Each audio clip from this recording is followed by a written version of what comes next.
Spoštovani gostje, v imenu Slovenske konference Svetovnega slovenskega kongresa vas lepo pozdravljam na tokratnem posvetu o slovenski narodni identiteti.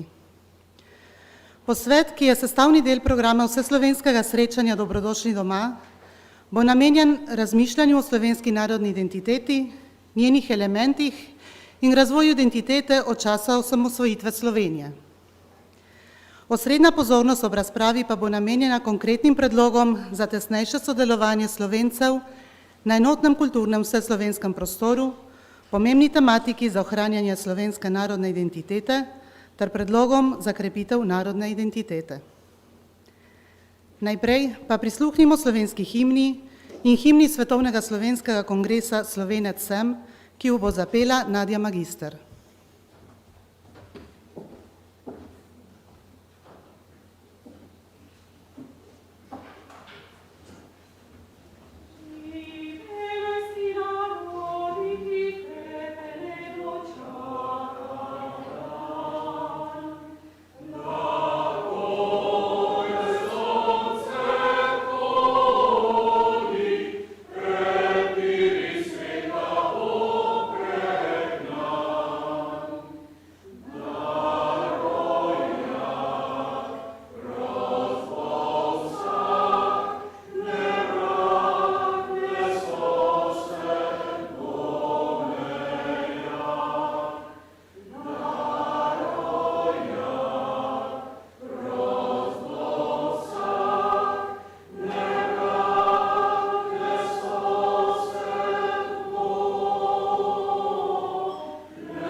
Zdaj pa najprej vabim k mikrofonu predsednico Slovenske konference, gospo Jeleno Malnar.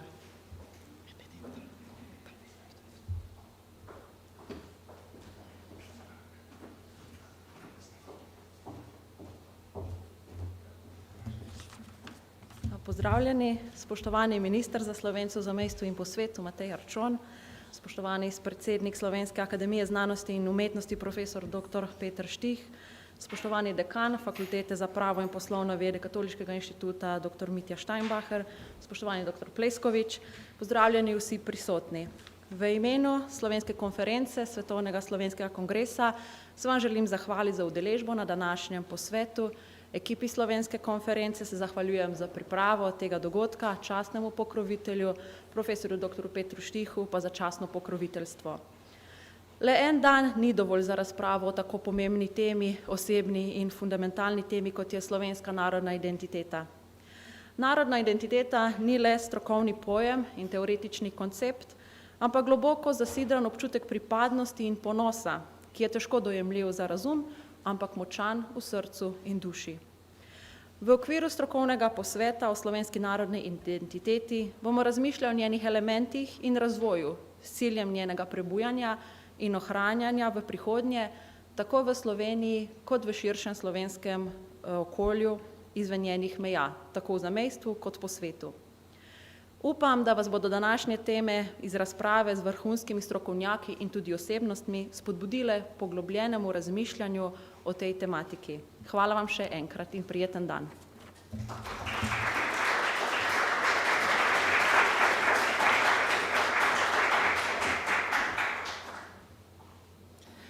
Vljudno vabim današnjega gostitelja, dekana Fakultete za pravne in poslovne vede Katoliškega inštituta, dr. Mitjo Steinbacherja.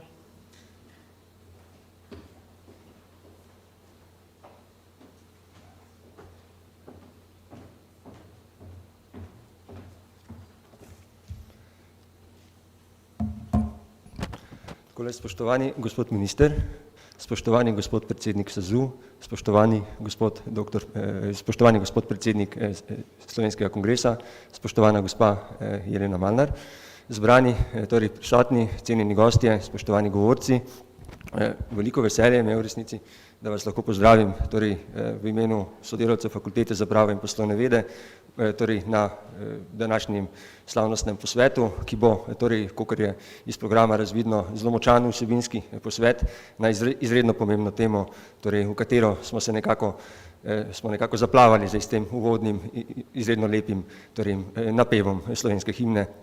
Torej, jaz sem globoko prepričan, da bo današnji posvet obrodil razmislek o pomenu slovenske narodne identitete, torej, in ne samo to, se pravi tudi v kontekstu sobivanja z ostalimi narodi, se pravi zelo pomembno je namreč torej, znati biti zadosti samozavesten po eni strani in da to nekako odpre torej, duha in telo torej, do torej, sobivanja, do kvalitetnega sobivanja torej, v širšem evropskem in svetovnem prostoru z ostalimi narodi, kajti le samozavesten posameznik je torej zmožen kvalitetnega sobivanja z ostalimi, torej saj se zaveda torej, moči identitete po eni strani in po drugi strani, torej lahko ponosno pove, kot pravi naša stara himna, ne, da je torej, njegova narodna identiteta torej, del osebe, ki se tudi zaveda. Se pravi, ne bom na dolgo in široko torej, razpravljal o pomenu narodne identitete, torej zato bodo danes poskrbeli naši oziroma vaši torej, gostje oziroma govorci. Verjamem v to, kot je že povedala gospa Malnarjeva, da bo pred nami lep dan, se pravi, ga bomo preživeli torej, skupaj en kvaliteten popoldan oziroma torej, kvaliteten petek. Želim vsem skupaj prijetno druženje torej, in predvsem veliko torej, kvalitetnih misli ob pomenu narodne identitete. Lepo vas pozdravljam še enkrat in vam želim torej, vse dobro. Hvala lepa.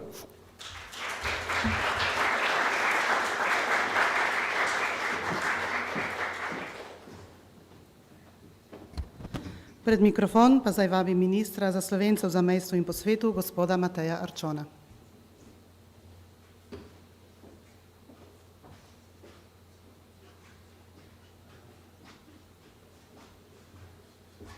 Hvala za besedo, spoštovani gospe in gospodje, dragi visoki gostje, častni pokrovitelj, organizatorji, drage rojakinje in rojaki. Prisrčen pozdrav tudi v mojem imenu. Zelo sem vesel in počaščen, da sem danes tukaj z vami.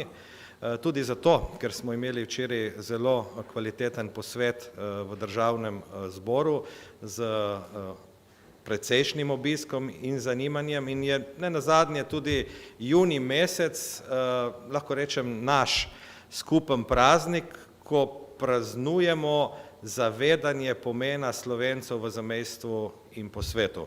In hkrati je tudi dan, je mesec, ko praznujemo naš rojstni dan, naše domovine, ki jo imamo res vsi radi in jo imamo vsi v srcu. In moramo biti hvaležni in ponosni, da smo ena redkih držav v Evropi in na svetu, ki ima poseben resor namenjen Slovencem, ki živijo v zamejstvu in po svetu. In to je izjemna dragocenost. velik simbolni pomen, katerega spoštujejo, cenijo tudi vsi tuji gostje, ki me obiščejo in katere tudi sam obiščem. In zdi se mi, da smo lahko predvsem hvaležni takratni odločitvi, da se je odločilo, da se nameni poseben resor za Slovence. In seveda slep lahko rečem, da izhaja tudi to, kar je današnja tema, govor o slovenski in pomenu slovenski identiteti, ki je na nek način okvir, znotraj katerega je temelj zagotovo slovenski jezik.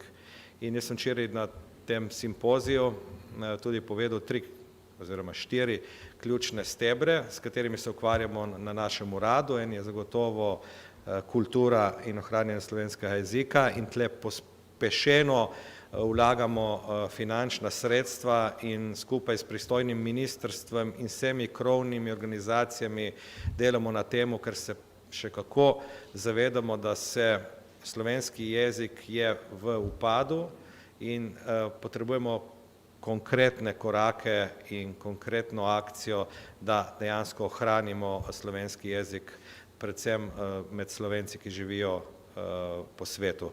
In tle bo potrebno tudi z sodobnimi prijemi, kot je digitalizacija, dejansko priti do tega, da že v samih vrtcih ali jaslih, kar je ključ, da potem tudi otroci vzljubijo slovenski jezik.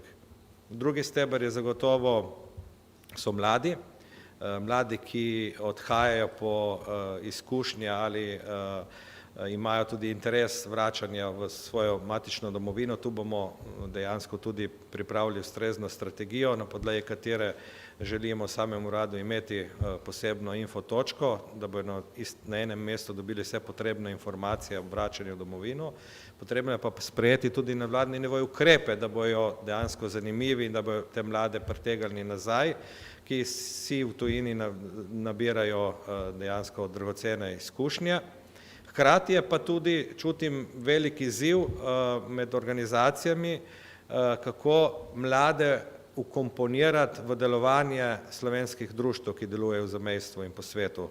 Tako da tle tudi dejansko delamo intenzivno na tem področju.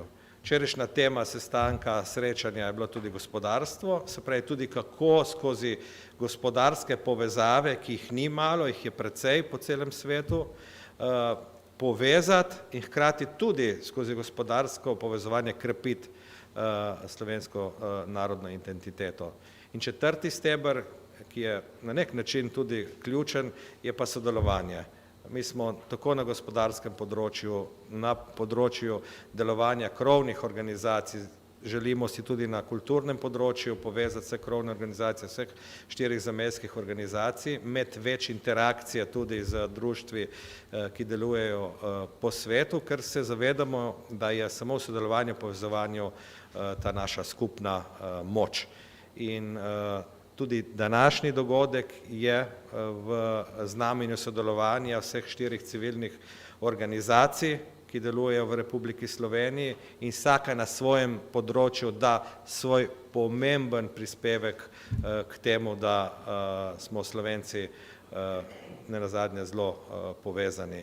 In ena od vodil vseh nas mora biti, da skozi naše delovanje dajemo poudarek slovenskim državljanom, ki živijo v matični domovini, kako dragoceni in pomembni so Slovenci, ki živijo zunaj meja naše države.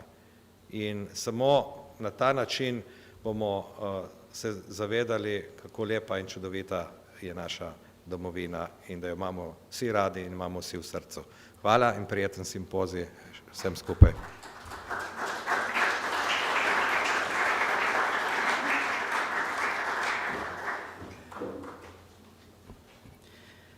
Konference in posvete, ki jih organizira Svetovni slovenski kongres, pozorno spremljajo in podpirajo tudi najvišji državni predstavniki in ustanove. V veliko čast nam je, da je za tokratni posvet častno pokroviteljstvo prevzel predsednik Slovenske akademije znanosti in umetnosti, akademik profesor dr. Peter Štih, ki ga vljudno vabim pred mikrofon.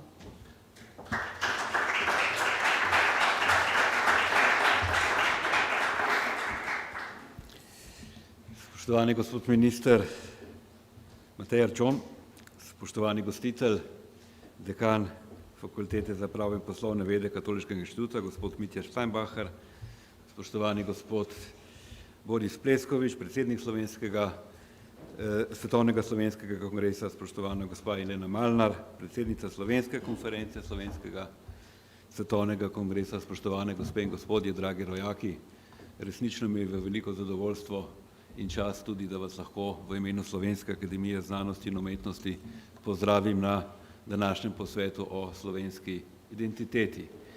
Slovenska identiteta seveda je ena tema, ki jo lahko obravnavamo na zelo različne načine, ki ima mnogotere obraze, o kateri se je seveda že veliko razpravljalo, o kateri imamo tudi zelo različna mnenja in ki bo seveda nas tudi v bodoče še naprej zaposlovala. Gre seveda za temo, za katero mislim, da je zelo prav, da ste tudi v okviru torej slovenskega oziroma svetovnega slovenskega kongresa in slovenske konference namenili to pomembno in ustrezno pozornost. Mislim, da se vsi strinjamo, da imamo tukaj narodni konsens o stvarih, ki jih sicer marsičem nimamo, ampak tukaj vendarle mislim, da ga imamo, da je temeljna prvina naše identitete slovenski jezik. In tega se na Slovenski akademiji znanosti in umetnosti tudi zelo dobro zavedamo. Moram reči, da se na Slovenski akademiji znanosti in umetnosti na nek način čutimo zavezane skrbi in varovanju slovenskega jezika in zato namenjamo, kot rečeno, temu veliko pozornost. Imamo komisijo za slovenski jezik v javnosti, ki deluje zelo prizadevno in se vključuje v javne debate, kot je zdajšnja o noveli zakona o slovenskem jeziku, kjer poskušamo opozarjati pravzaprav na številne probleme v javni rabi slovenščine.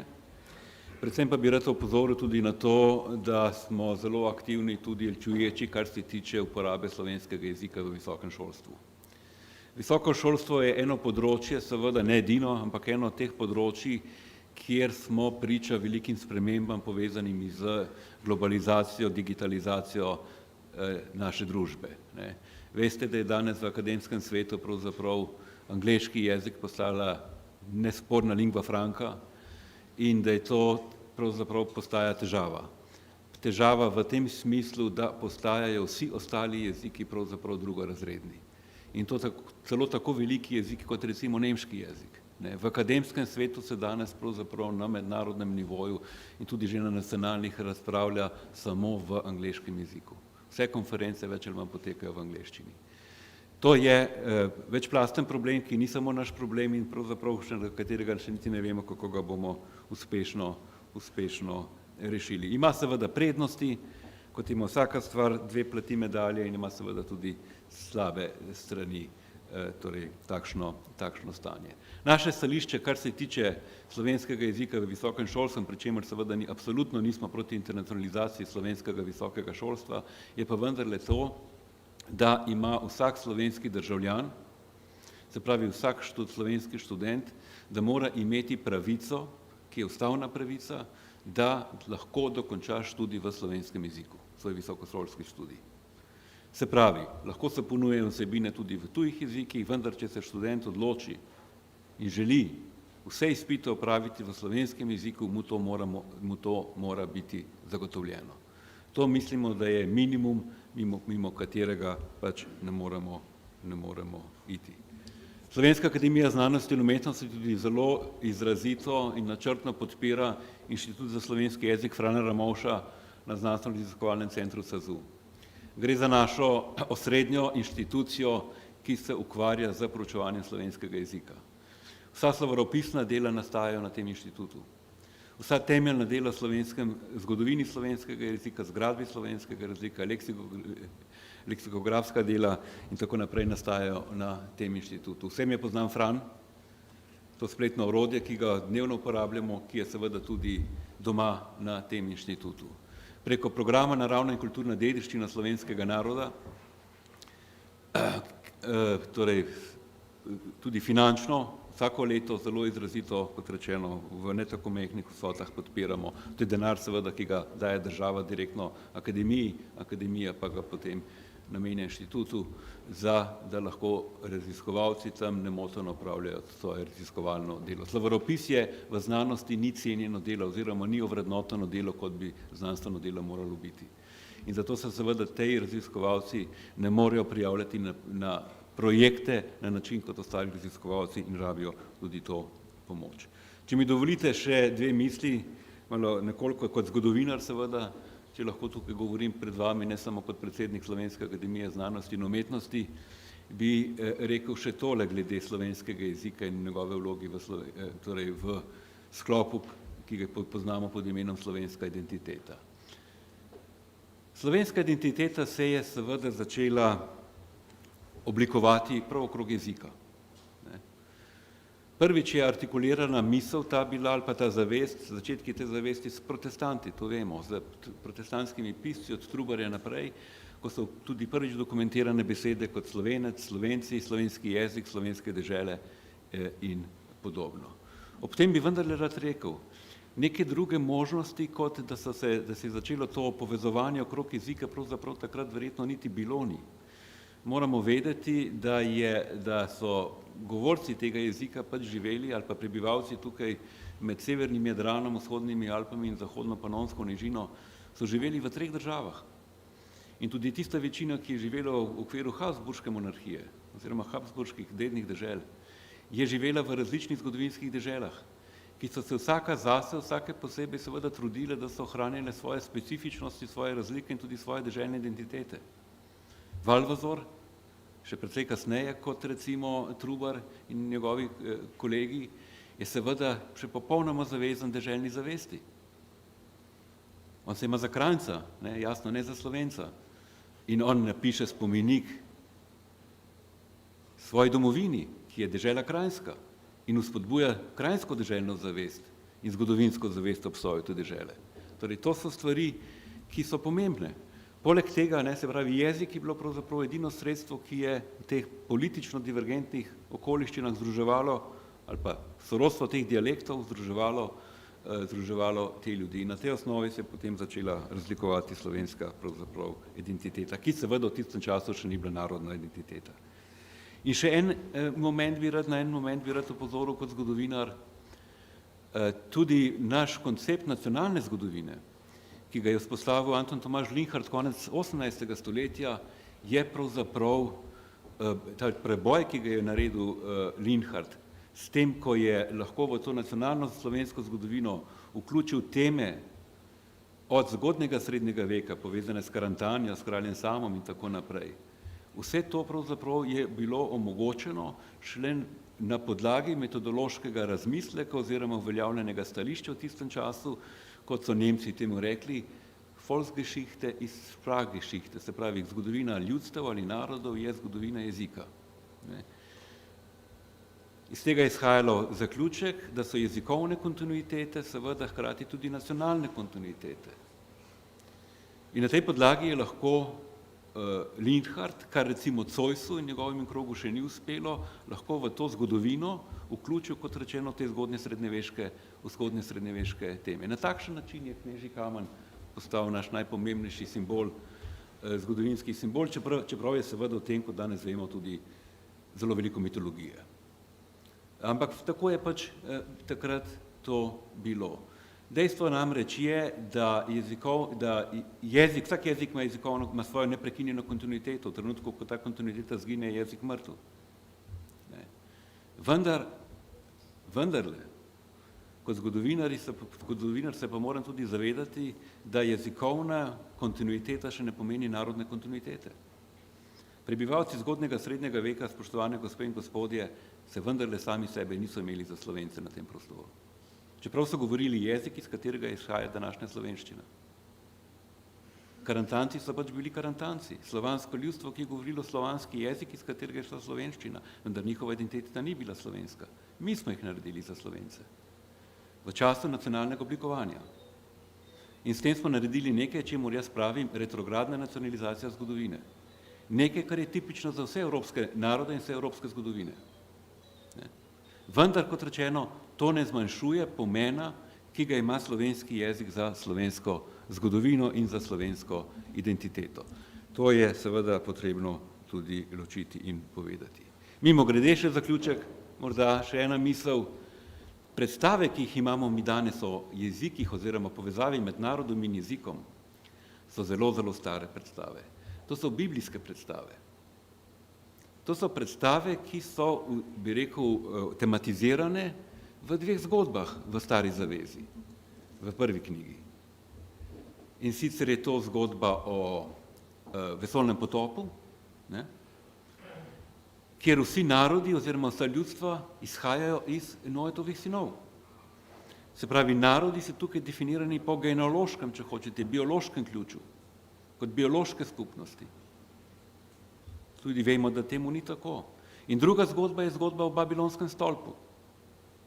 Zgodba o Babilonskem stolpu vzpostavlja jezik kot glavni distinktivni element med ljudstvi. In po tej prispodobi oziroma po tej zgodbi pripada vsakemu jeziku svoj narod. Izidor Sevilski, ta znameniti škof, v svojih etimologijah na prelomu pozne antike v zgodnji srednji vek pravi, ne, vsakemu jeziku pripada svoje ljudstvo, ne vsakemu ljudstvu svoj jezik. On tukaj izraža svojo trdno zakoreninjenost v to svetopisemsko tradicijo, ki traja do danes. Tukaj imamo opravka z eno 2000-letno dolgo, če hočete, ali še več tradicijo, ki je oblikovala naš pogled na te stvari. Vendarle po drugi strani je tudi že Izidor Sevilski imel probleme s tem, kar je bila Božja beseda na eni strani in s tem, kar je on opazoval v svoji stvarnosti. Ugotovil je namreč, videl je to, kar vidimo tudi mi danes, da je vendarle več narodov ali več ljudstev, kot je jezikov, da je tukaj določena diskrepanca. In to je pred njim poudaril že sveti Avguštin. Se pravi, nekaj so predstave, ki jih imamo o določenih stvareh, nekaj je realno stanje. In tukaj so seveda te razlike. In današnji svet ni nič drugačen. Današnji svet ni nič drugačen in zgodovina je polna takšnih primerov, ki pravzaprav poudarjajo, da to, kar je pri nas v naših predstavah tako tesno povezano, da so pravzaprav stvarnost nas na vsakem koraku včasih demantira, ne? Ali pa zgodovina, če hočete. Torej, morda je bil to neke vrste že moj diskusijski prispevek k današnjemu posvetu, kakorkoli že, mislim, da je prav, da se o teh stvareh diskutira in razpravlja. In kot rečeno, želim vam veliko uspeha pri tem delu in verjamem, da bodo seveda tudi današnji posvet prispeval k razmišljanju o slovenski identiteti in pravzaprav kako bi se še čim bolje povezovali. Hvala lepa.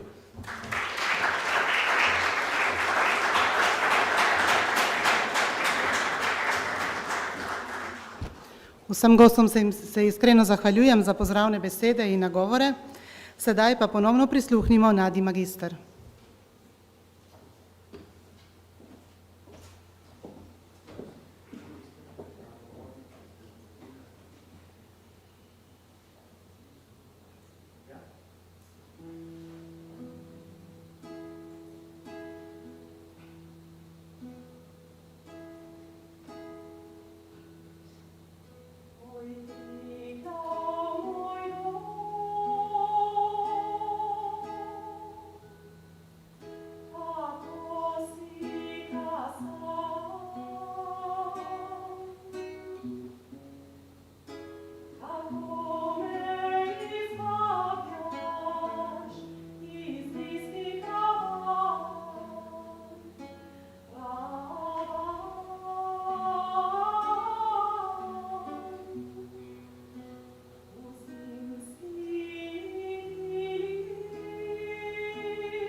Mladi pevki, rojeni v Argentini, se iskreno zahvaljujemo za čudovito glasbeno spremljavo današnjega uvoda. Sedaj pa na oder vabim dr. Andreja Finka, ki nam bo v uvodu spregovoril o pomenu narodne identitete.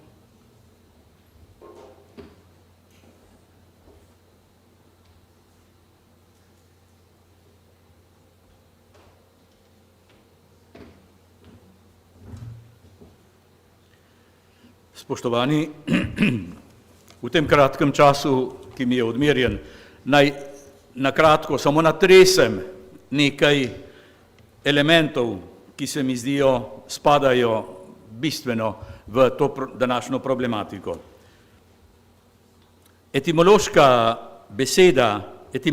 Torej beseda identiteta izhaja iz starolatinskega izraza idem, kar pomeni isti, in iz njega izhaja istost. V novolatinski verziji bi bil to izraz, kateremu se je pridružil drug, identitas, identitatis, ki je pa že sestavljenka. To sicer danes tujko identiteta v slovenščino prevajamo. Ne vem, zakaj identiteta prevajamo v slovenščino, pa magari lahko bi rekli, da bi iz slovenščine prevajali v kakšno drugo. Zakaj pa ne? Ampak ponavljam, to prevajamo kot istovetnost, malo bolj čudna beseda, ki ni vsakodnevna, ampak je to po slovensko istovetnost. Izraz identiteta, kot ga uporabljamo, torej nastaja iz združitve prej omenjene besede idem plus ens entis, bitje. Torej, bitje, ki je eno in isto. Načelo identičnosti je prvo izmed osnovnih logičnih načel. Slovar nam pove, da je identiteta obstajanje bitja v svoji posebnosti preko vseh menjav in danosti. Kar je, je. V eksaktnih vedah je identiteta trajna enakost, čeprav se spreminja vse, kar ni stalnica. Tako je ena enako ena ali a enako a. Če je a enako a, pomeni, da a ni enako b. Gre torej vedno za isto bitje oziroma pojem, čeprav se menja vse, kar ne spada k njegovemu bistvu, ki ostaja nespremenjeno. Poudarek je torej na istosti bitja. Posameznik oziroma enota ohranja istost skozi čas in pod različnimi in spremenljivimi pogoji. Identiteta nujno izpostavlja koncept posebnosti oziroma razlikovanja, ker sam pojem nastaja v odnosu do drugih. Če obstajajo identitete, normalno obstajajo tudi razlike. Bitje je, kar je, zato, ker ni nekaj drugega. Razmerje bitja do drugega, ki ni on, je bistveno pri razglabljanjih o identiteti. Iz filozofskega in logičnega vidika torej je identiteta nekaj eksaktnega, skoraj nekaj, iz česar nimamo izhoda, ali smo ali nismo. Vendar, kljub tem eksaktnostim, ali a lahko kdaj neha biti a? Iz logičnega vidika bi rekli, da ne. Pri sociološkem obravnavanju pa velikokrat nastopijo težave, ker je identiteta kup problemov med navednicami, kot pravijo nekateri sociologi. Nekaj spolskega, nekaj, kar nam uhaja iz rok. Kadar imamo opraviti s človekom, vemo, kdo je samo, če je ta res to, kar je, ali pravi, da je. Če ni, smo že v negotovosti. Osebna izkaznica v urejenem družbenem in državnem življenju priča o tem, kdo smo, ker uradno potrjuje to, kar pravimo, da smo. V drugih jezikih se uporabljajo izrazi kot identitetna karta za osebni dokument ali izkaznica, ki izkazuje našo identiteto in podobno. Včasih kdo zamenja fizično, duševno ali moralno identiteto, tako da ni več on in postane druga oseba. To se lahko dogaja tudi drugim subjektom oziroma naravnim, družbenim ali moralnim skupnostim. Če na primer narod zaradi vpliva njemu tujih elementov dalj časa prisvaja drugačne vrednote in ravnanja, kot so njemu lastna, spreminja svojo identiteto in postaja nekaj drugega. Ali je identiteta fiksna in nujno nespremenljiva, ali je tekoča, kot pravijo nekateri sociologi, in razdrobljena? Med obema odgovoroma lahko rečemo, da je različic več, vsekakor gre pa za večplastni proces. Seveda to ni pravi odgovor, a nakazuje dinamičnost pojma v današnji globalizirani družbi. Ali je identiteta nujno enobarvna, med navednicami, ali je lahko večbarvna, ne da bi se barve med seboj pomešale. Tu govorim in mislim predvsem na narod in kulturo. Pomešanost barv bi seveda pomenilo, da nastaja neka nova, umazana in nedefinirana barva. To pa pomeni, da je nastalo nekaj različnega in nejasnega. Ali lahko v tej nejasnosti in nedefiniranosti najdemo neko identiteto, nekaj skupnega, nekaj edinstvenega? Nekateri pravijo, da so iz te pomešanosti nastale civilizacije. V mnogih državah s priseljenci, migranti je govora o topilnem loncu, melting pot. Ali ta mešanica pomeni novo identiteto? To lahko sprejmemo samo, če pomešanost razumemo kot sobivanje med seboj skladnih vrednot, ki se med seboj dopolnjujejo in oplajajo. Pojav in zgodovina naše grško-rimske, judovsko-krščanske civilizacije nam ponuja lahko primer povedanega, a to skozi daljši čas. Danes je identiteta bojno polje, na katerem se spopadajo najrazličnejša sociopsihološka gledanja. Nekateri ne marajo veliko slišati o identiteti, ker naj bi ta onemogočala sožitje, dialog, vsestransko odprtost, celo strpnost, pravim naj bi. Na kratko naj bo tukaj rečeno, da je treba ohraniti kritično stališče do skrajnosti in sicer, da je identiteta, kot prej rečeno, po eni strani fiksna in nespremenljiva, po drugi pa, da je popolnoma tekoča in razdrobljena. Vendar je treba močno poudariti, da je pomanjkanje identitet paradoksno krivo za vse nerazumevanje med posamezniki in skupnosti. Spoznavanje drugega, sebi različnega, temelji prav na izhajanju lastnega.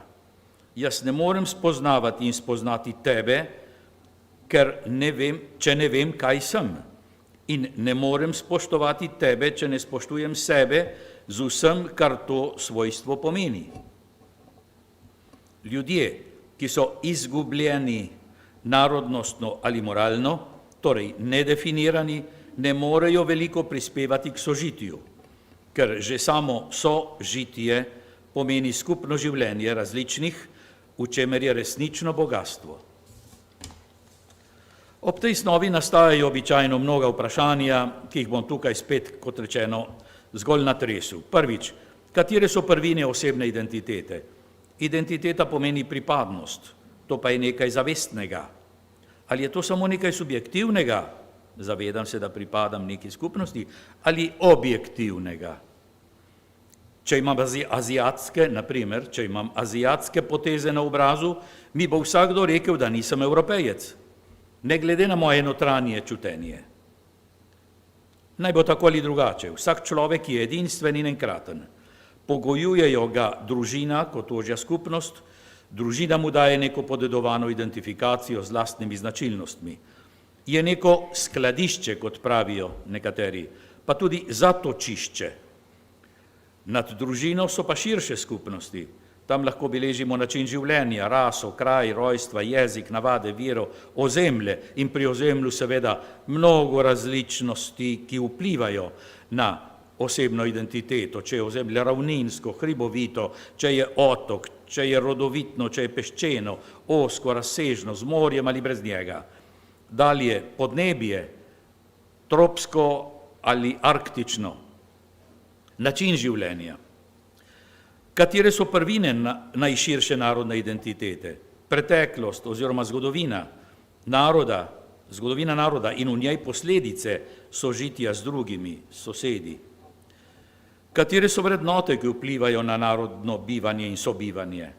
Včasih je bilo važno ozemlje, ker je povezava z naravo narekovala način bivanja. Danes ozemlje nekako izgublja na važnosti, zato ker človek živi že z drugimi elementi, ne samo iz ozemlja, iz katerega je včasih črpal vse prvine svojega življenja, mislim, s poljedelstva, živinoreje.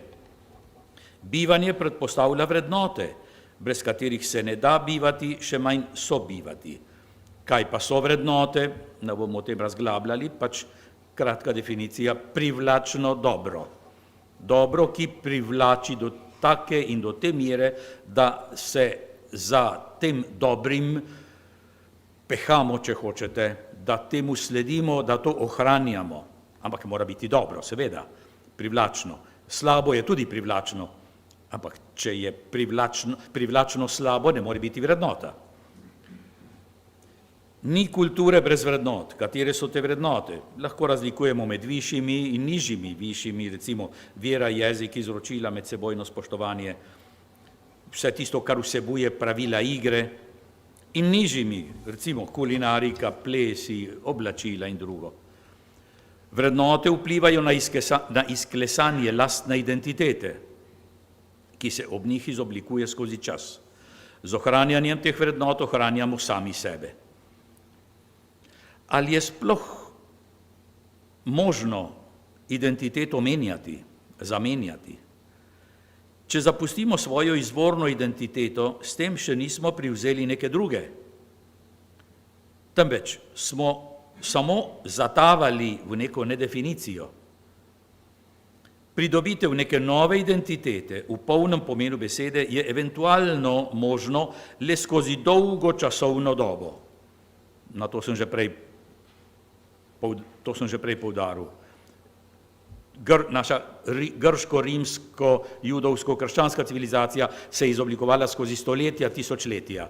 V teh tisočletjih je možno narediti to spremembo oziroma to spajanje. Ampak ponavljam, v dolgem času, v kratkem času ne.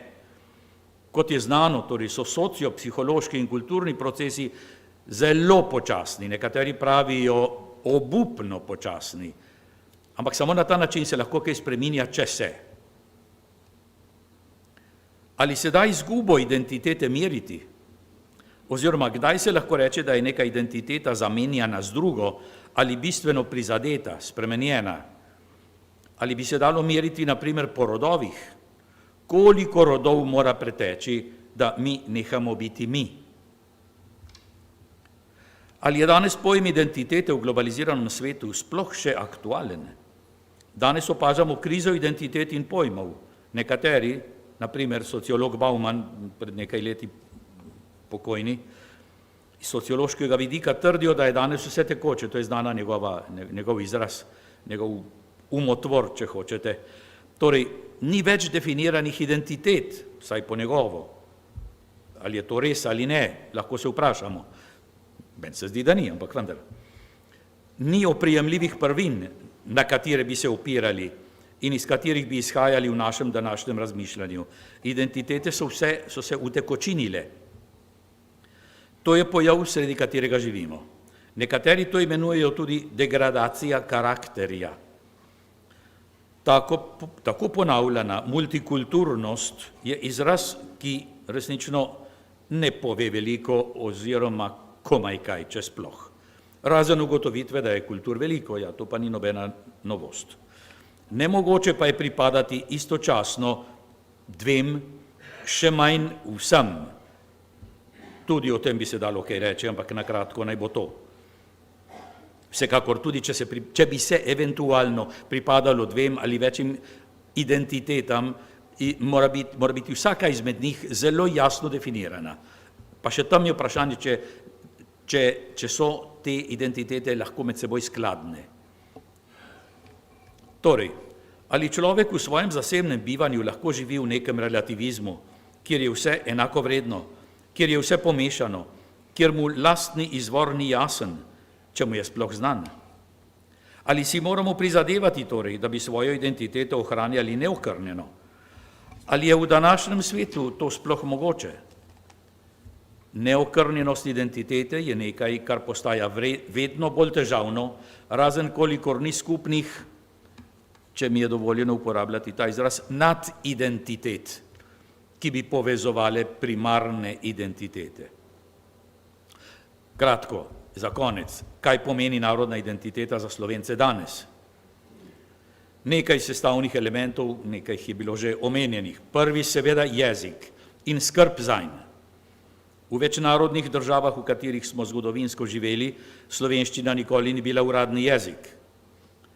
Vendar smo uspeli slovenščino do danes ohraniti dovolj čisto.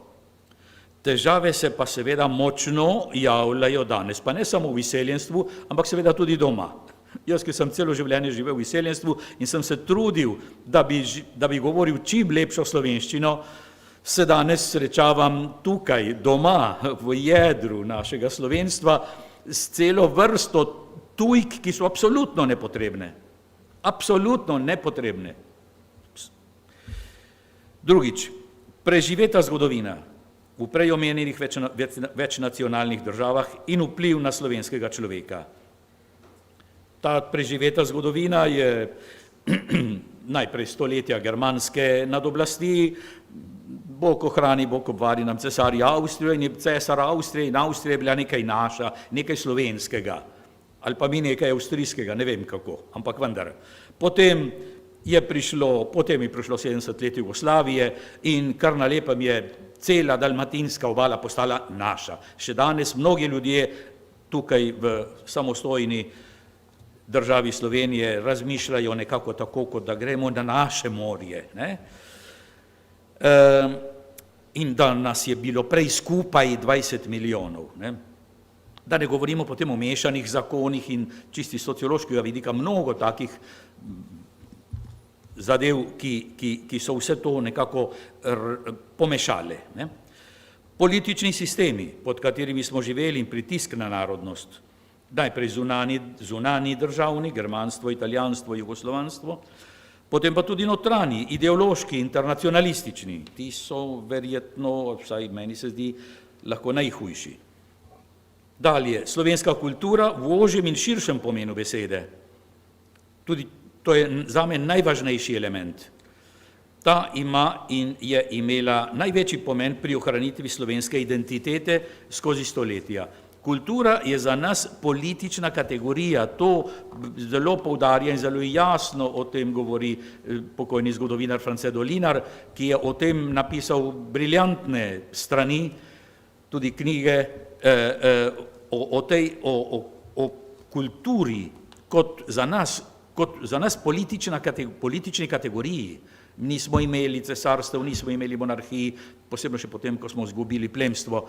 Nismo imeli velikih armad, vojska, nismo še veliko manj imeli kolonij, hvala Bogu, da jih nismo imeli. Ne? Imeli smo pa kulturo in na podlagi kulture smo se v tisočletje in več stoletja ohranili in prišli do danes in prišli, danes spet do nestalnega članstva v Organizaciji Združenih narodov. Končno, narodni značaj, kakšen je? Kaj je to? Ali je to sploh mogoče? Danes mnogi ne marajo govoriti o narodnem značaju, ker se jim zdi spet, kot prej omenjena identiteta, nekaj preveč ločevalnega, kot nekaj, o čemer se skoraj ne sme govoriti. Ampak narodni značaj, kakšen je? Kako se je izklesal? O tem se mi zdi, da se kar premalo govori in premalo piše. In potem lahko mi v naši identiteti postanemo vse. Ne? tako po eni strani, lahko tudi smo, po eni strani panonski, po drugi strani gorski, po drugi strani mediteranski, vse je mogoče na tem področju, ampak odgovor na to vprašanje nam bo mnogo povedal o našem današnjem samozavedanju in posledično tudi o naši identiteti. Naj bo to vse. Hvala lepa.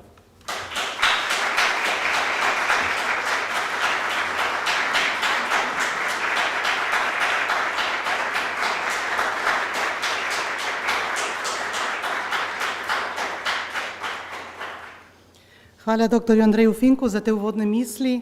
Sedaj pa je na vrsti še drugo uvodno predavanje, ki bo osvetlilo pravna izhodišča za ohranitev slovenske narodne identitete. Na oder vabim dr. Dejana Valentinčiča.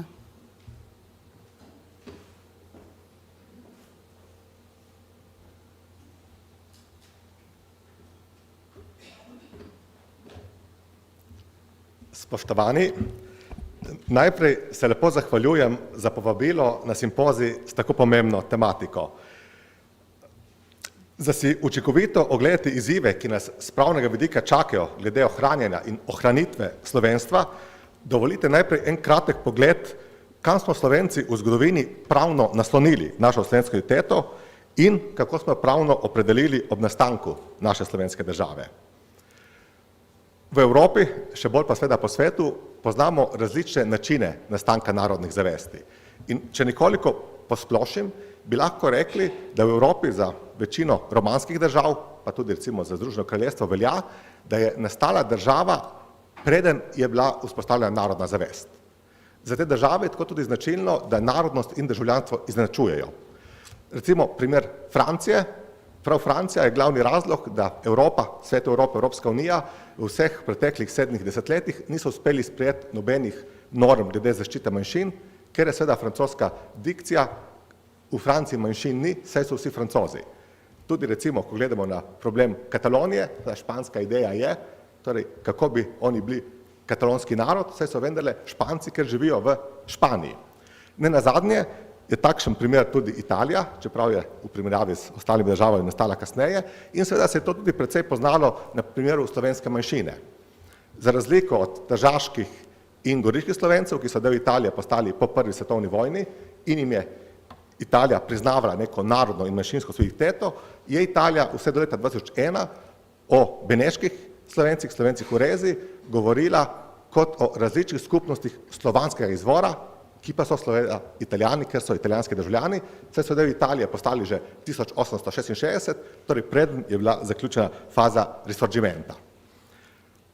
Za razliko od tega pretežno romanskega koncepta je za večino slovanskih in germanskih narodov značilno, da je bila narodna zavest vzpostavljena pred nastankom držav. In od tukaj seveda potem tudi ta naša sintaksa o tisočletnem snu, ki ne bi se uresničil slovensko državo, kjer gre seveda za neko predvsem prispodobo, kako je seveda ta slovenska zgodovina nekako od naselitve bila nek emancipacijski proces, začenši z željo po boljšem življenju, ki pa je na to dobila tudi nek narodni preznak. Ampak vendarle, kar se malo manj poudarja, jaz mislim, da je tudi med Germani pa Slovani razlika o tem, kako identificirajo svojo narodnost. Če bi se recimo podali čez karavanke med koroške Slovence in jih vprašali, zakaj so Slovenci, bi seveda prva stvar, ki bi razložili, rekli, koroški Slovenci smo kulturna velesila. Imamo toliko in toliko pevskih zborov, toliko in toliko gledaliških skupin in tako. Spomnim se, to je že več kot desetletje nazaj, ko sem še kot mlajši in z malo več lasmi hodil na evropske seminarje evropskih manjšin. Povezuje jih posebna mednarodna nevladna organizacija in ko so prihajale razne germanske manjšine, je bilo zelo zanimivo poslušati njihovo identiteto. Torej, oni so se kot Nemci opredeljevali, ker imamo nemško kri, nemške gene in celo nemško meso, je nekdo rekel. Zanimivo pa je, da ti pretežno iz vzhodne Evrope, recimo v nemščini niso več govorili. Verjetno delno tudi povezano s tem, ker je bila nemščina v Sovjetski zvezi po drugi svetovni vojni nekaj časa prepovedana. Torej, Slovenci smo vzpostavili narodno zavest, preden smo imeli svojo državo, kot je bilo danes že večkrat poudarjeno, opredelili smo jo seveda predvsem na kulturi in na jeziku. Ampak tudi med temi narodi, torej, ki so si nekako hrepeneli po svoji državi, ne moremo vse enačiti, kako so to idejo imeli. Za številne narode so to idejo utemeljevali na historičnem pravu, torej so vlekli usporednice na razne starodavne državne tvorbe, plemstva in tako naprej, tukaj recimo vidimo to za recimo Poljake, Mađare, Čehe, Hrvate in tako naprej, medtem ko Slovenci tega nismo imeli, zato za nas rečemo, torej, da smo se naslonili na naravno pravo, torej ne historično pravo, ampak naravno pravo. In seveda, ko smo to narodno zavest vzbujali, v resnici smo jo toliko, koliko so okoliščine omogočale, znotraj seveda določenih državnih tvorb. In čeprav mi radi rečemo, da smo živeli v eni državi, ki je bila ječa narodov, potem šli v neke druge države, o katerih tudi nimamo prav prijaznih besed, vendarle lahko rečemo, po drugi strani smo na tem področju imeli kar precej sreče. Namreč Avstro-Ogrska, torej Habsburška monarhija, kasneje Avstro-Ogrska, tudi verjetno ni obstala kot država, ker je bila do jezikov in posebnosti in kasneje narodnosti bolj prijazna kot marsikatera druga država. Tudi seveda ta naš torej srednjeevropski vpliv verjetno je na daljši rok bil boljši, kot recimo bi se mi lahko razvili pod nekim recimo bizanskim in otomanskim vplivom, ampak vendarle verjetno so tudi imeli srečo, da je Habsburška monarhija v pravem trenutku razpadla. Če bi se ohranila, bi verjetno danes Slovenija bila podoba, kot je avstrijska Južna Koroška, torej pretežno germanizirana dežela. V prvi Jugoslaviji, torej kraljevini, se je seveda naš narodni položaj izboljšal. Nazadnje dobili smo univerzo, radio in tako naprej. Tudi to, kar nismo dobili, pa kakor so bile težnje, torej po tej večji avtonomiji, so vendarle dali nek pomemben zagon tudi drugi Jugoslaviji, kjer se je ta naš narodni položaj še poboljšal, torej postali smo republika, federalna enota, od leta 1974 v ustavi tudi zapisano z pravico do samoodločbe.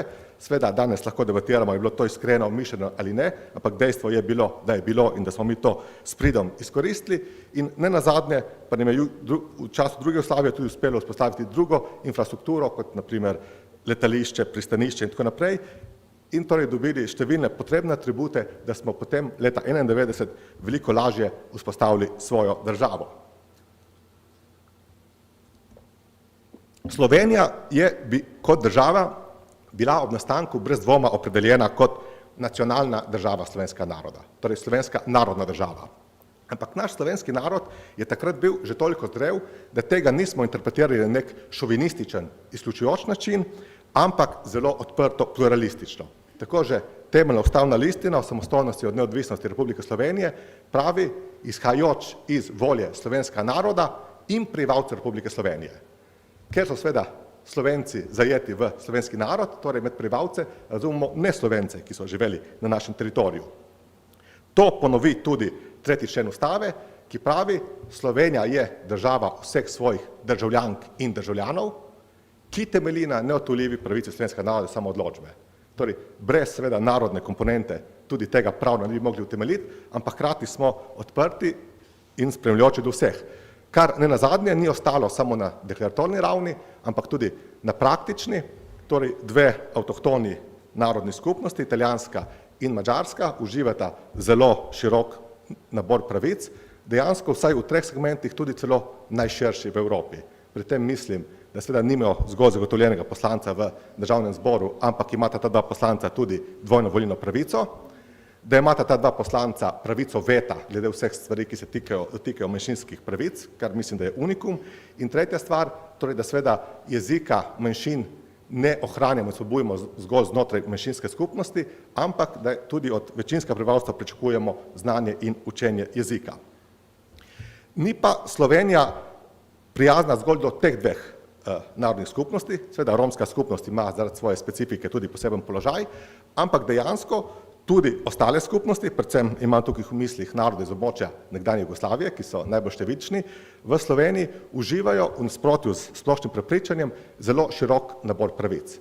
Pogosto se v naši javnosti poudarja en vidik, ki v resnici ni pravilen, namreč da so Slovenci kot manjšina priznani v vseh državah na območju nekdanje Jugoslavije, medtem ko Slovenija teh narodov ne priznava kot manjšine.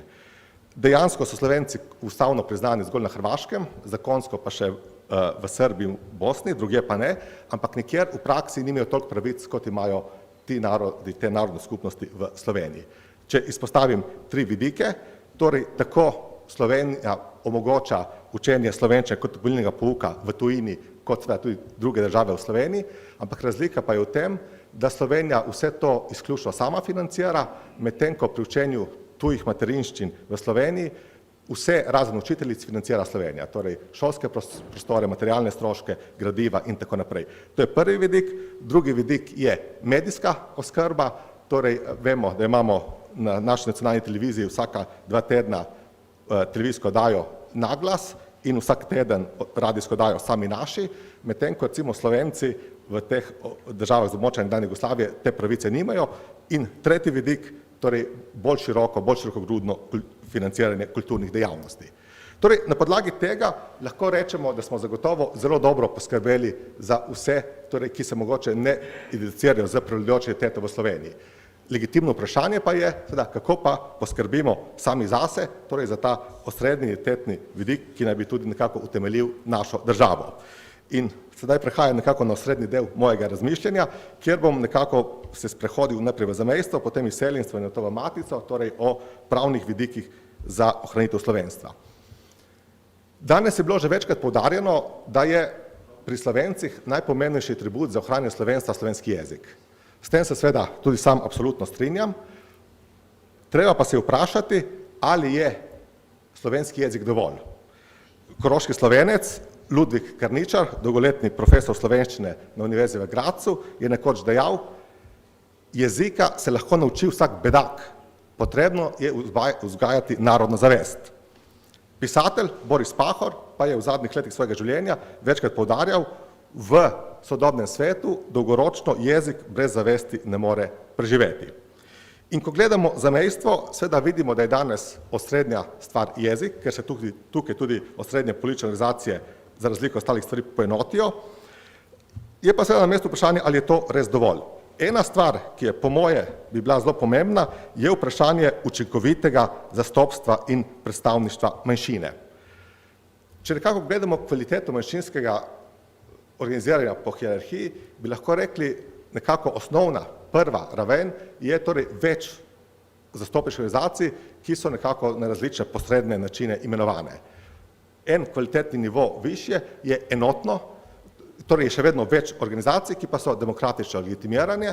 Tretji vidik je enotna organizacija, še vedno zasebnega prava, ki pa je ena in demokratično legitimirana. In nenazadnje četrti, najboljši vidik, tak, kot ga imajo tudi obe manjšini v Sloveniji, torej javno-pravno zastopstvo. Torej temu, kar se v pravni stroki reče neteritorialna avtonomija. Torej, da ima manjšina neko javno priznano telo, ki je demokratično izvoljeno, kjer manjšina sama odloča o organizaciji svojega šolstva, medijev, upravljanja sredstev in tako naprej. Po Evropi zelo jasno kaže, da so te manjšine, ki imajo takšno javno-pravno zastopstvo, najbolj učinkovite, najboljše ohranjanje svoje identiteto, zato menim, da bi to tudi za Slovenijo pri odnosu napram sosednjih držav mora biti eden izmed osrednjih ciljev. Naslednja stvar, ki je po moje pomembno vprašanje danes pri odnosu slovenstva do zamejstva, je tudi torej odnos do različnih struktur. Ko je nastala Slovenija, je takratna Demosova vlada, po mojem zelo pametno, torej se odločila, da bo nekako oba politična pola financirala s polovičnimi sredstvi, da ne bi bilo nobenih nekako teorij o preferiranju in tako naprej. 30 let kasneje se seveda lahko vprašamo, ali je to še vedno najboljši pristop, ali je vendarle potrebno gledati tudi na vsebino. In en tak pomemben vidik, ki se danes recimo mogoče pogosto odpira, je bil tudi že omenjen s strani mojega predhodnika, je vprašanje, koliko imamo danes še čvrste identitete, koliko pa lahko govorimo o večplastnih, multikulturnih, fluidnih identitetah in tako naprej. Slovenija je v preteklih 30 letih namenila zamejstvu približno 1 milijardo evrov sredstev. Zelo na mestu vprašanje pa tukaj je, torej ali je moralna in nenazadnje tudi pravna dolžnost Slovenije, da podpira zasidrane, trdne slovenske identitete v zamejstvu ali tudi torej fluidne, multikulturne, raznolike, prehajajoče identitete. Ob tem seveda ne želim reči, da bi kakorkoli moral biti cilj Slovenije unificirati identitete. Vsakdo ima popolnoma vso pravico, da se opredeli kot sam želi. Vprašanje pa je, torej ali je pravično slovenskih delavcev, upokojencev, od slovenskih starih mam z 250 evri delavske pokojnine, finančno podpirati osebe, ki se ne prepoznajo znotraj te skupnosti, ki jo slovenska država nekako predstavlja. Toliko o zamejstvu. Za razliko od zamejstva je v izseljenstvu seveda multikulturalizem nekaj povsem normalnega in samoumevnega. Tam identitete so večplastne in bodo take tudi ostale. Trend, ki ga pa v teh skupnostih opažamo, je izrazita individualizacija in povezana tudi z vse večjo mobilnostjo sveta in družb. Posledično seveda se manjši del rojakov organizira v manjšinskih strukturah, nekatere seveda tudi so že nekako ne več v najboljši kondiciji, ampak vendarle, to pa tudi lahko reče na podlagi osebnih izkušenj in raziskovanj po teh skupnostih, tudi ko ljudje zapustijo te skupnosti, ko se razselijo po svetu za službami, za osebnimi življenjskimi potmi in tako naprej, marsikdo ohranja slovensko identiteto. Slovenske politike so še vedno fokusirane predvsem na ta kolektivni vidik, medtem ko pri drugih državah lahko opazimo, da gradijo vedno bolj na povezovanju posameznikov z državo. Če dam recimo dva taka primera, recimo Irska je vzpostavila en poseben program, kjer je zbrala v posebnem oblaku vse irske Twitter račune po svetu in jih nekako popredalčkala, za kateri vidik irskih interesov je kdo zanimiv. Podobno je naredila Hrvaška, ki je naredila nek svoj, kot sami imenujo, lasten Facebook, torej neko aplikacijo, kjer se vsakdo upiše glede na kraj bivanja in osebne interese in se tako lahko med seboj povezujo, pa tudi Hrvaška ve zanje. Torej, po mojem mnenju bi bilo vedno bolj potrebno delati na tem individualnem vidiku, hkrati pa, ker se seveda te skupnosti spreminjajo, vedno bolj tudi na ohranjanju kulturne dediščine. Če dam samo en primer, naše največje izseljenske skupnosti, Združenih držav Amerike, v času osamosvajanja Slovenije so takrat ameriški Slovenci tam organizirali organizacijo Združeni Američani za Slovenijo. In v tem inicijativi se je povezalo neverjetnih 659 slovenskih organizacij v Združenih državah Amerike. V resnici danes nihče več ne ve, koliko teh organizacij še obstaja. Sam sem nažalost prepozno izvedel tudi za nekaj primerov, ko se recimo nekaj narodnih domov zaprlo in so arhivi končali na smetišču. Tak vidik ohranjanja, torej kulturne dediščine, domov, pa ne nazadnje tudi tam, kjer so Slovenci ohranili kulturno krajino. Ne dam en tak primer, recimo najbolj mondeno ameriško smučarsko središče Aspen, to je bilo pretežno slovensko rudarsko mesto in še do pred 20 let so bila pročelja Aspena še slovenska, potem so nove vasaje to zamenjale. Recimo danes živijo še zadnji posamezniki, ki vejo, kje so tam bile slovenske trgovine, mesnice, gostilne in tako naprej in verjetno v roku par let bo to ali popisano ali izgubljeno. In za konec, da se skoncentriram še na našo matično domovino, ki je seveda nekako srce ohranjena slovenske zavesti. Prva stvar, seveda, kateri bo potrebno v prihodnosti nameniti posebno pozornost, je demografsko vprašanje. Torej, vemo seveda že leta in leta je v Sloveniji seveda število novorojencev manjše od števila umrlih. V zadnjih letih se tudi, torej ko je bilo najslabše med leti 2012 in 2018, se je vsako leto iz Slovenije izselilo med 8 in 10 tisoč ljudi, kar je približno polovica rojene generacije. V zadnjih letih je to padlo, ampak še vedno se izseli torej tretjina rojene generacije in seveda demografsko sliko lahko ohranimo zgolj z priseljevanjem in recimo, če navedem dva podatka, recimo, če je pred 15 leti, leta 2008, v Sloveniji živelo 65 tisoč tujcev, jih trenutno živi približno 190 tisoč. Seveda upoštevajoč tudi dejstvo, da 10-letno bivanje v Sloveniji zadostuje za pridobitev slovenskega državljanstva, torej tisti pred 15 let so verjetno še v Sloveniji danes že državljani. Nekako mislim, da mogoče ni bilo dovolj pozornosti do sedaj namenjene vprašanju torej integracije, torej vemo, da znanstvene študije jasno pravijo, do katere odstotka neka populacija še lahko integrira, potem pa je seveda njihov delež prevelik in nastajajo geti. Po drugi strani vemo, da seveda so določene kulture lažje zaintegrirati kot druge in seveda verjetno demografska politika, koliko ljudi potrebujemo, od kje je ključna, ob tem seveda tudi ob razmisleku, da seveda po eni strani veliko se govori o pomanjkanju delovne sile in staranju prebivalstva, po drugi strani pa ob avtomatizaciji, robotizaciji, informacijskih družb in tako naprej, je vprašanje, ali bo res toliko delovnih mest torej še potrebnih in na voljo v prihodnosti. Kot že večkrat danes rečeno, gotovo pri ohranjanju slovenske identitete je slovenski jezik nekako temelj na prvem mestu. In tudi, kar se tega tiče, nas gotovo v prihodnosti čaka kar nekaj izzivov, torej omenjal sem že priseljevanje, gotovo mogoče se v Sloveniji niti ne vemo, kako dobro nam je integracija priseljencev v preteklih letih uspela, za razliko od kakih zahodnoevropskih držav, ker so bili te bolj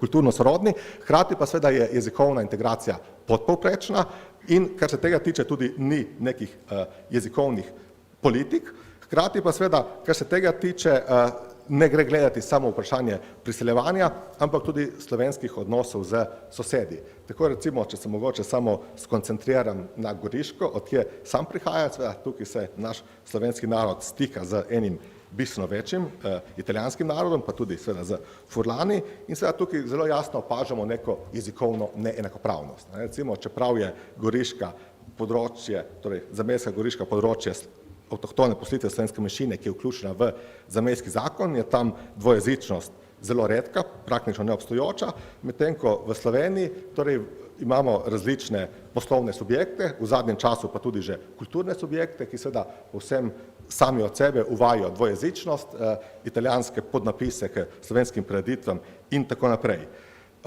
To so seveda stvari, o katerih je treba razmišljati, ali je to pravi pristop, torej kje biti odprt do soseda, da nekako še ne izgubljaš svoje lastne identitete. In ne nazadnje, ena stvar, o kateri mogoče v Sloveniji še nismo opravili dovolj razmisleka, je tudi, torej, kako sploh razumeti slovenstvo kot tako, torej koliko je to jezikovna, kulturna, biološka ali katera druga kategorija. Recimo, kar se tega tiče, je v zadnjih mesecih zelo aktualna ena zgodba, ki se jo tudi predstavlja kot afero, čeprav mislim, da afera ni, in to je vprašanje štipendij za zamejske dijake, ki želijo študirati v Sloveniji. Torej, ali to velja za osebe, ki so slovenska porekla, ali za osebe, ki so se naučile slovenskega jezika. Primer, torej v Italiji, ali lahko nekdo, ki je italijanske narodnosti ali ki je recimo priseljenec iz Bosne, je obiskoval pa slovensko srednjo šolo, ali se ga šteje kot del manjšine in se mu omogoči torej študij za štipendijo kot za pripadnike manjšine v Sloveniji. Zdaj, seveda, vprašanje je, ali je jezik dovolj in ali kaj pa, če ni zgolj jezik, če je nekdo tudi vključen v manjšinske strukture, če se prepozna v tej skupnosti. Torej, v zadnjih mesecih je to medijska zgodba, kjer, kolikor jaz vem, tudi ni nujno, da vsaj dejstva nekako držijo, ampak to je gotovo neka stvar, o kateri bo potrebno še veliko razmišljati.